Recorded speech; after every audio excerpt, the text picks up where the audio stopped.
Student कैसे हैं आप सब। आई होप आप सब ठीक होंगे। आप देख रहे हैं number one study channel examiner set. तो स्टूडेंट आज की इस वीडियो में हम बात करने वाले हैं बिहार पुलिस भर्ती 2025 के बारे में। तो बिहार से रिलेटेड जो भी अभ्यर्थी गवर्नमेंट जॉब की तैयारी में है या फिर गवर्नमेंट जॉब का सपना देख रहे हैं तो उनके लिए बहुत ही बड़ी खबर यहाँ पे, बहुत ही बड़ी अपडेट है बिहार पुलिस भर्ती 2025 के उपलक्ष्य में। तो वीडियो को अंत तक जरूर से देखिएगा और चैनल पे नए हैं तो चैनल को सब्सक्राइब करके बेल आइकन आवश्यक रूप से प्रेस कर दीजिएगा ताकि आप ऐसे ही नॉलेजेबल भर्ती अपडेट डे टू डे पाते रहें। तो वीडियो को स्टार्ट करते हैं स्टूडेंट बिना किसी देरी के। विज्ञापन संख्या आप अपनी स्क्रीन पे देख पा रहे होंगे कि 3/2025 ये विज्ञापन संख्या रहने वाली है। केंद्रीय चयन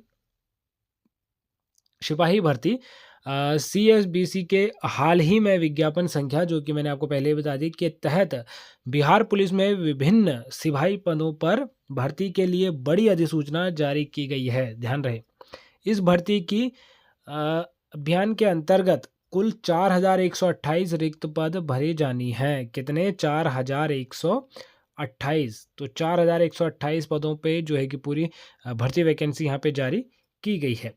पदों का विवरण हम जान लेते हैं कि पदों का विवरण क्या क्या रहने वाला है, कौन कौन सी पोस्ट पे कितने पद यहाँ पे रहने वाले हैं। तो ध्यान दीजिएगा यह भर्ती 3 मुख्य पदों पर निकाली गई है। कौन कौन से हैं वो 3 मुख्य पद? पहला है मद्य निषेध सिपाही। मद्य निषेध सिपाही इसके 1603 पद हैं, यानी कि 1603 पद कुल मद्य निषेध सिपाही के रहने वाले हैं। उसके बाद है कक्षपाल जिसे जेल वार्डन भी कहते हैं। 2417 पद जेल वार्डन के रहने वाले हैं। 2417 पद। तीसरी जो भर्ती है वो है चलंत दस्ता सिपाही, मोबाइल स्क्वाड कांस्टेबल। इसके 108 पद हैं। कितने पद हैं? 108 पद। तो ये 3 पोस्ट मैंने आपको बता दी 3 मुख्य पदों पे। और मध्य निषेध सिपाही और कक्षपाल दोनों ही पद 3 लेवल के वेतन में आते हैं। कितने लेवल के? 3 लेवल के वेतन में आते हैं। तो 3 लेवल वेतन यानी कि 21,700 रुपये से 69,100 रुपये तक। और जो चलंत दस्ता सिपाही हैं वो लेवल 2 के वेतन में आते हैं।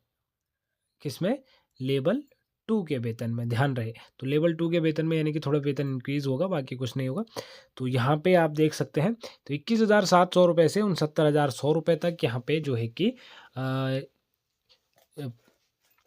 सैलरी यहाँ पे बताई गई है। लेकिन इसमें और भी चीज़ें ऐड होती हैं जैसे अलाउंस हो गया, DA वगैरह, ट्रैवलिंग अलाउंस। तो आपकी सैलरी इन हैंड लगभग 40,000 तक आपको मिल जाती है। 35,000 से 40,000 के बीच आप मान सकते हैं कि 35 से 40,000 के बीच आपको जो है कि मिल जाती है सैलरी इन हैंड।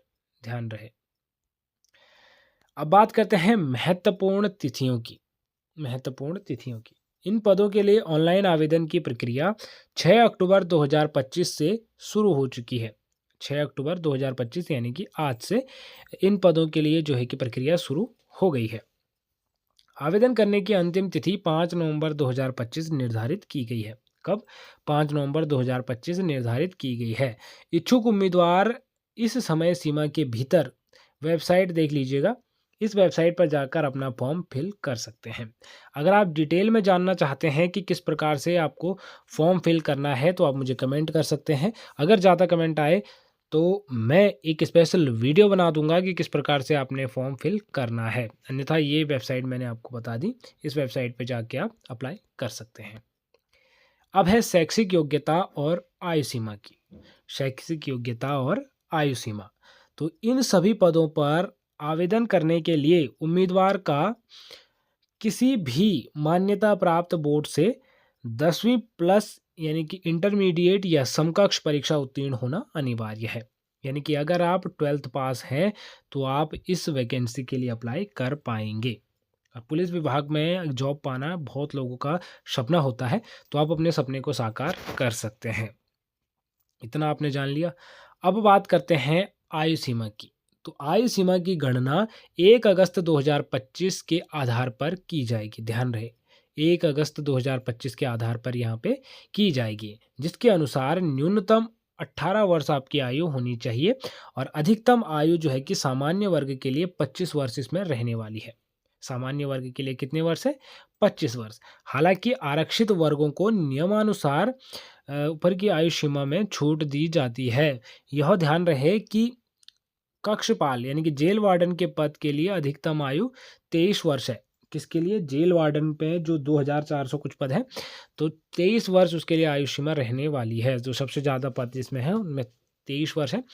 बाकी जबकि अन्य पदों में 25 वर्ष आयु सीमा रहेगी। 25 वर्ष तो ये आपके आयु सीमा हो गई। प्लस जो आरक्षित श्रेणियां हैं, तो सरकारी नियमानुसार 5 साल का छूट उनके लिए, SC ST के लिए। बाकी 3 साल का जो EWS वगैरह कैंडिडेट हैं, 3 साल का उनके लिए। तो आप देख सकते हैं कि काफ़ी एज रिलैक्सेशन भी आपको यहाँ पे देखने को मिल रहा है। 25 और 5 यहाँ पे 30 साल का SC ST को। तो एज भी आपने यहाँ पे जान लिया। जो चलंत दस्ता सिपाही के पद हैं, उसमें शैक्षिक योग्यता के साथ साथ अभ्यर्थी के पास हल्का मोटर व्हीकल यानी कि LMV जो होता है, या भारी मोटर व्हीकल HMV चलाने का वैध ड्राइविंग लाइसेंस होना आवश्यक है। ध्यान रहे, चलंत दस्ता सिपाही के लिए जो है ड्राइविंग लाइसेंस होना अति आवश्यक है। चाहे किसी भी प्रकार का आपके पास ड्राइविंग लाइसेंस हो, वो कोई मैटर नहीं करता, बट ड्राइविंग लाइसेंस होना आवश्यक है। अब बात करते हैं चयन प्रक्रिया की, कि चयन प्रक्रिया इसमें कैसी होती है, किस बेस पे आपका चयन होगा। तो भर्ती प्रक्रिया मुख्य रूप से 4 चरणों में पूरी होगी। पहला है लिखित परीक्षा। यह 100 अंकों की OMR आधारित परीक्षा होगी। OMR सीट पे जो परीक्षा होती है, OMR आधारित ये परीक्षा होगी, जिसका स्तर 10वीं कक्षा के बराबर होगा। अब देखिए, ये बड़ी अच्छी बात है कि 12वीं कक्षा इसमें मांगा गया है, लेकिन परीक्षा का स्तर 10वीं कक्षा तक होगा। ध्यान रहे, इसमें हिंदी, अंग्रेजी, गणित, विज्ञान, सामाजिक विज्ञान, सामान्य ज्ञान और करंट अफेयर से प्रश्न पूछे जाएंगे। यह परीक्षा केवल अगले चरण के लिए उम्मीदवारों को छांटने, शॉर्ट लिस्ट करने के लिए है। यानी कि ये पहला चरण है, और जो इस चरण में उत्तीर्ण होंगे वो अगले चरण में जाएंगे। यानी कि ये एक तरीके से जो है कि उम्मीदवारों को छांटने के लिए है जी। अब इसके बाद है शारीरिक दक्षता परीक्षा, यानी कि PET, जिसे हम कहते हैं फिजिकल एंड एफिशिएंसी टेस्ट, और शारीरिक मानक परीक्षा PST। लिखित परीक्षा में सफल होने वाले उम्मीदवारों को फिजिकल टेस्ट के लिए बुलाया जाएगा। इसमें दौड़, ऊंची कूद और गोला फेंक जैसे इसमें इवेंट्स शामिल होंगे, और साथ ही उम्मीदवार की शारीरिक माप जैसे ऊंचाई और सीना भी मापा जाएगा। तो इतना आपने जान लिया, क्लियर हो गया। ये सेकंड फेज़ आपका कंप्लीट हो गया। अब जो थर्ड फेज़ है, जो चालक सिपाही है, तो उनका इसमें ड्राइविंग टेस्ट कराया जाएगा शारीरिक दक्षता के बाद। तो ये तो जो चलंत दस्ता सिपाही हैं उनके लिए। जो बाकी हैं उनका यहाँ पर जो है कि मेरिट लिस्ट जारी की जाएगी, और मेरिट लिस्ट में चयनित उम्मीदवारों को यहाँ पर जो है कि डॉक्यूमेंट वेरिफिकेशन के लिए बुलाया जाएगा। और डॉक्यूमेंट वेरिफिकेशन अगर आपका सक्सेसफुल हो जाता है, तो डॉक्यूमेंट वेरिफिकेशन के बाद जो है कि आपको यहाँ पे नियुक्ति दे दी जाती है। ध्यान रहे। तो ये थी स्टूडेंट बिहार पुलिस सिपाही की भर्ती से रिलेटेड सारी इन्फॉर्मेशन। बाकी मैंने मेन पॉइंट इसमें सारे कवर करे हैं। फिर भी अगर आपको कुछ लगे कि मैंने कुछ छोड़ा है, तो आप मुझे कमेंट में पूछ सकते हैं। आपके सवालों का जवाब देने का मैं पूर्णतः प्रयास करूंगा। बाकी किसी प्रकार का डाउट है तो आप मुझे कमेंट कर सकते हैं, और आप अगर नोटिफिकेशन पे और फॉर्म फिलअप की डिटेल में वीडियो चाहते हैं तो आप मुझे कमेंट कर सकते हैं। आपके कमेंट के ऊपर ज़रूर से रिप्लाई आएगा, और एक अलग से वीडियो चैनल पर आ जाएगी।